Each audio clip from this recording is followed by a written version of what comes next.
Hey everyone, thank you so much for joining me tonight. Tonight we'll be playing Halo 5's third level Blast. And so it's the level where we are on Meridan and we face which is governed by AI Governor Sloan. And we'll be playing as Fireteam Osiris on the search for the chief. So we're playing on normal.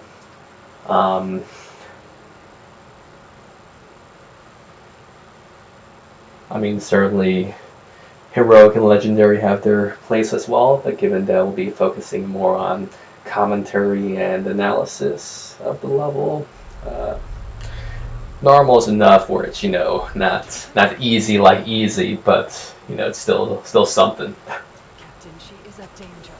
She has access to the full domain. The premise of this level essentially of Halo 5 overall, of AIs beginning to take over, and whether they are more efficient than humans, more better at governing not just processes like production and economics, but also actually political governance. This level certainly is a microcosm in a way of that. It's a planet that's governed by an AI. Makes you wonder, what happens if they have disagreements with the AI? What if they want to change the AI, have a different AI? Do they have really any levels of recourse? Does the AI... what if they want to switch AIs? What if they want to get rid of their AI? Is the AI so acquiescent? Certainly with humans, of course, humans giving up their power, has been historically very much towards not giving up their power once they acquire it as well. And so maybe if AIs really are made to be human-like, they will act in the same way. Of course, if the main argument in favor of AIs, which is that they can act in ways that transcend human nature, then that means they should be willing to simply give up their power if the governed demand it.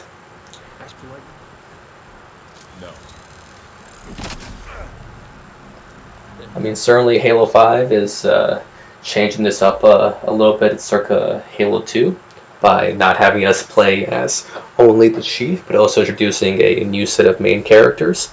When Halo 2, back all those years ago, allowed us to play as the Covenant, that totally changed everything about the Halo universe and the Halo community. Because in Halo Combat Evolved, the Covenant were portrayed basically as a kind of a not dehumanized, characterless, amorphous blob of aliens, essentially. We didn't really get any understanding of their culture, their state, their character, their personalities, etc. But Halo 2 really built up everything and really allowed us to get a intrinsic understanding of the Covenant.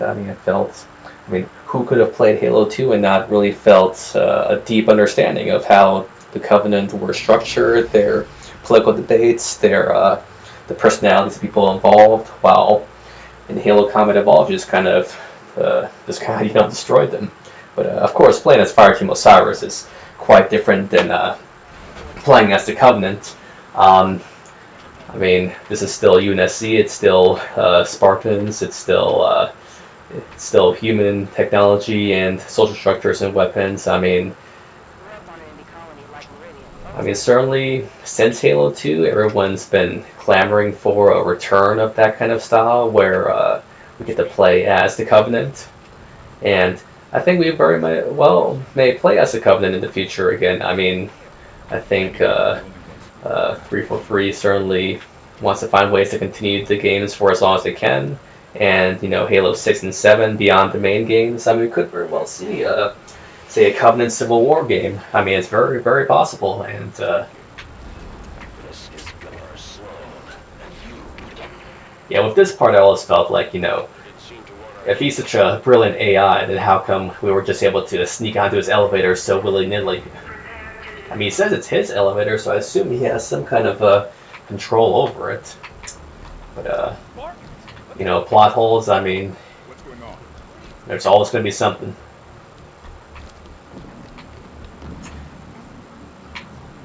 of Osiris, the people of Meridian Station. And one thing you gotta say about Halo 5 is they've really crafted out all the details to a really in-depth level. I mean, look at this control panel. I mean, it's so detailed. I mean, see here, we can review even a distress call. I mean, yeah, see.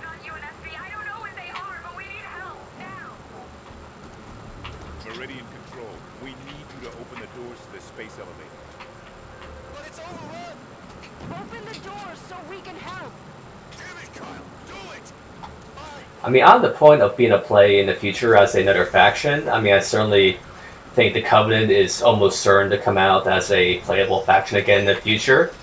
I wouldn't say... I mean, I'd say playing as Prometheans just seems extremely unlikely, but I wouldn't put it past them. I mean, there certainly are some ways maybe you could play as the Created or as the Forerunners.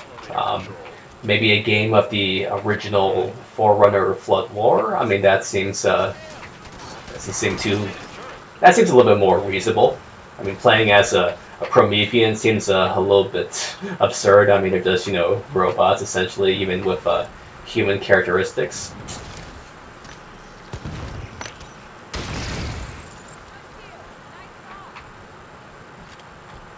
So I mean,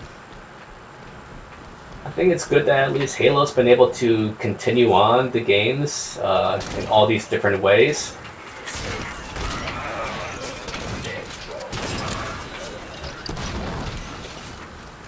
I mean, for all the complaints for each game, I mean, every game, has its haters. Halo 4 did, Halo... I mean, I don't think Halo 3... I doubt Halo 3 really had any haters. I mean, I think everyone kind of was on the side of that. Halo 4 definitely had its haters. Halo Reach had its haters. Everyone complaining it's becoming more of a Call of Duty game. And but I think each game offers something new. I mean, do people really want to play... I mean, despite Halo 3 being an incredible game, do people really want to play Halo 3 over and over just in new story incarnations? I mean, certainly Halo 3 was incredible for its time, but I think each of these has definitely added some more in terms of mechanics and I mean, the story creativity, I mean, it's more controversial, but definitely in terms of mechanics at least, I think the additions have mostly been positive. I mean, not as replacements for Halo 3. I mean, I'm glad Master Chief Collection still allows you to play Halo 3 in a active multiplayer network, but as alternatives that one can vary it up with Halo 3 as well. Well, see, one thing about it is that since each Halo game kind of has a different control mechanism, it makes it sometimes a little bit messy in transitioning. I mean, sometimes I press, sometimes I press the boost button in Halo 5, which is which would be the melee button in many other Halo games, and I mean, it does sometimes cause a little bit of chaos, because especially if you're playing the Master Chief Collection, where you're switching so rapidly between Halo 4, Halo 3, Halo 2, Halo 1 even. I mean, it really requires you to really switch up the controls so much. Oh, well, uh-oh.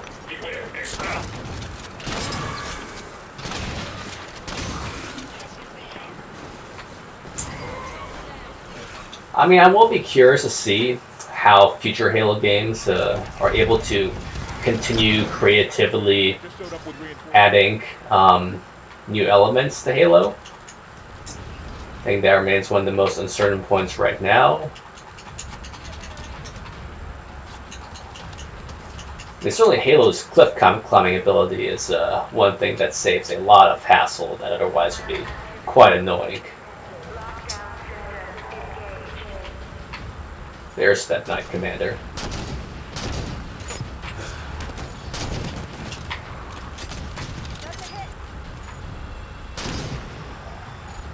Alright, got a headshot on that guy. Oh, he's using some artillery barrages here.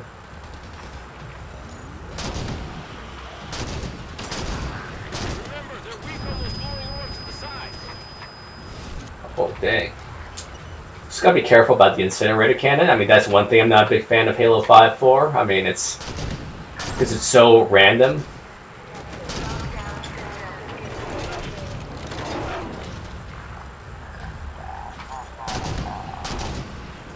Oh, I think he's preparing the incinerator cannon there. Alright. Well, Siggy's Knight Commanders, I mean, it's... I think Halo 5 really made, you know, hunters and etc. much stronger than they were in the past.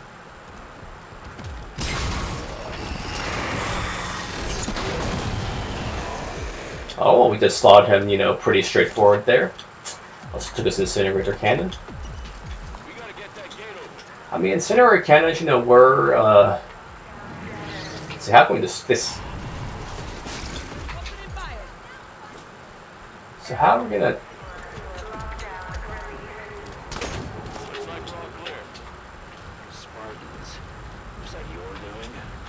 We just helped them. Your people did a lot. So how are we gonna...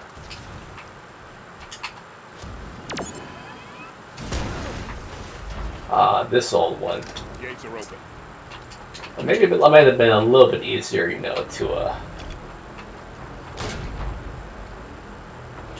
to kill that.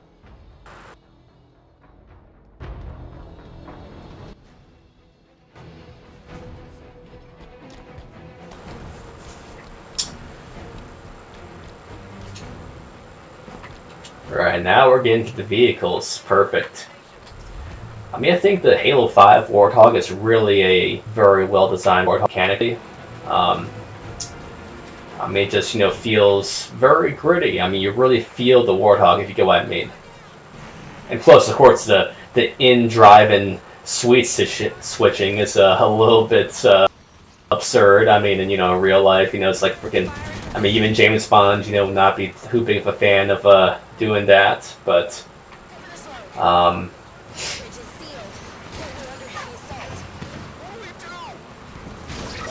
sure they don't get through to town. Governor, open the bridge. Osiris can help Meridian Station. I let you through, those monsters will follow. No way. See, Governor Sloan, I mean, you know, we later find out he is actually working to create it, and, I mean, this level is really, you know, great foreshadowing for, the essential entire plot of Halo 5. Of, you know, machines, you know, taking over.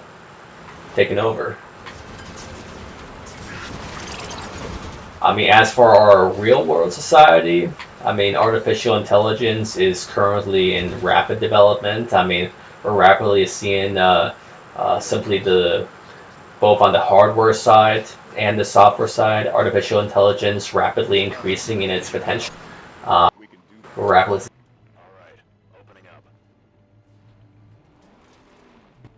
and actually it's a major determinant of the software. Let's see where we're supposed to go.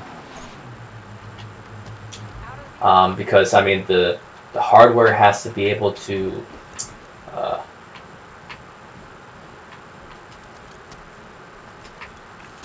Heading for the Warthog. Take that Warthog. Yep, we'll get it moving. Let's get. I'm leaving the Warthog. not too sure where exactly it's supposed to go here. Let's move. Oh, I think that bridge over there. But yeah, essentially, I mean, the hardware side is just as important as the software side. The soldiers can drive. Oh, really? What the heck? Prometheans that know how to drive Warthogs. I mean, in the story, you know, Prometheans are largely created from humans in the past, so I mean, I don't think that's any connection to this story. I mean, I guess they just learn how to drive cars, just like how humans learn to drive Covenant vehicles.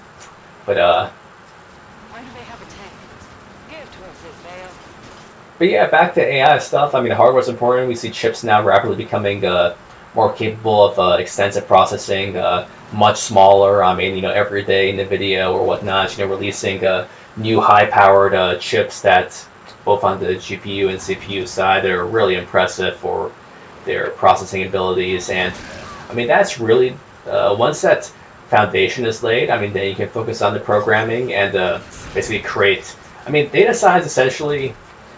I mean, now we're getting philosophical, but I mean, you could say that human creativity is similar in a way to data science's functions, which is essentially to build a core algorithm that's capable of learning and whatnot. Um, and basically, once you have that core algorithm, you can then begin taking the knowledge of the world, processing it, connecting it, as we do in our brains, and making sense of it. And data science is about developing the mind of computers, essentially, by allowing them to take vast amounts of information, to process it, analyze it, and create new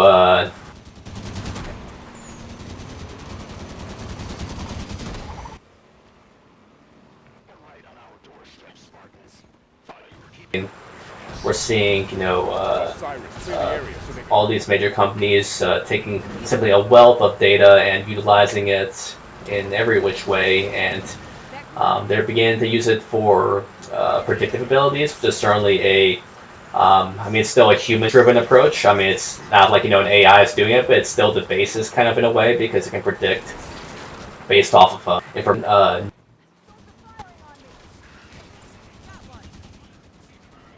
we took down our veil over there, but I mean, this Governor Sloan guy, I mean, he sounds too human. It's a real AI. Here they come. He should be able to, like, scan things or have a better awareness of everything. What do we have up there? It's a Gauss turret.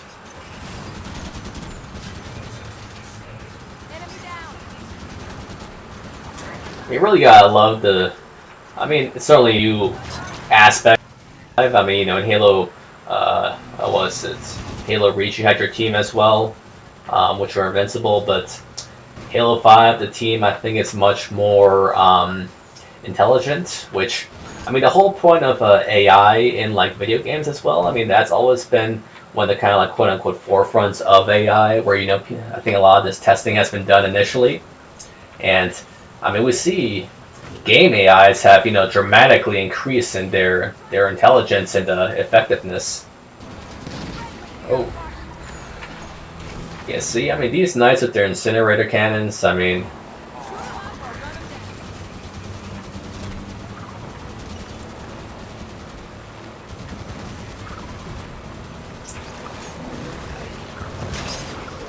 Oh, took out whatever guy teleported there.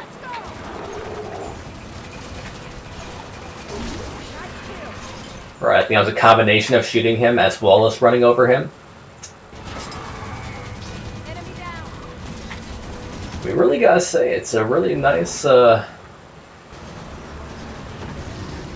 mean, one of the big trends in gaming that I think a lot of people are uncertain about is that, say, in 5 years or 10 years of the advance of VR, I mean, we already see some mainstream games becoming VR capable, like Fallout 4, recently and whatnot. I mean, it's still extremely expensive compared to consoles, and I think a lot of people still prefer consoles because, I mean, VR, it's still I mean, that's where you're really, immersing yourself in the experience compared to just using a controller interface.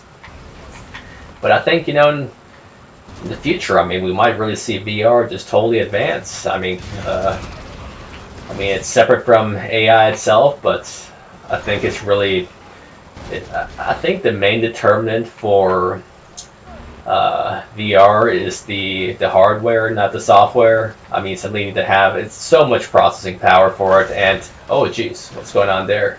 I think it was trying to climb on us.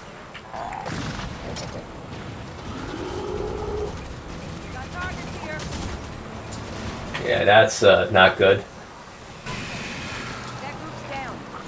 That Promethean Knight wanted to, just run at us. Looks like you've done So we got incinerator cannon and a shotgun. damn thing. Hydra. Like you, Spartans. Yeah, I mean, this incinerator cannon ain't really that useful. Going on foot. Touch it. Alright, well, we did it. I mean, slow. I was hoping we might have a word. Come into town and we'll talk. I trust you won't cause any trouble. All right, everyone. Well, it was a great pleasure playing this level with you all. I mean, certainly Not much. it's a fun run, Is to keep weapons down and hands off. and so I think we'll be calling it a night for tonight. But it was a great pleasure chatting with you all. Certainly subscribe to my YouTube channel for more commentary and gaming. And as I talked about a little bit tonight, I think we're on the forefront of a lot of exciting trends in the gaming world, not only for Halo, Xbox, and Microsoft, but in general as well. I think in the future, gaming is going to be really taking off even more. And we're a long way from Pac-Man, but we're also a very long way from N64 and even from the Halos and the games of the 2000s. And even, I mean, this decade, I think we saw it more as a upgrade on the mechanisms of the 2000s in terms of graphics and all of that. But the 2020s, I mean, that's going to be, we see the next stage, quote unquote, the move, say, as big from Pac-Man arcade games to console games and to advanced console games. So VR is going to be quite exciting. We'll see how it works out. Anyways, thanks so much again for joining me tonight, and wish you all well, and till next time.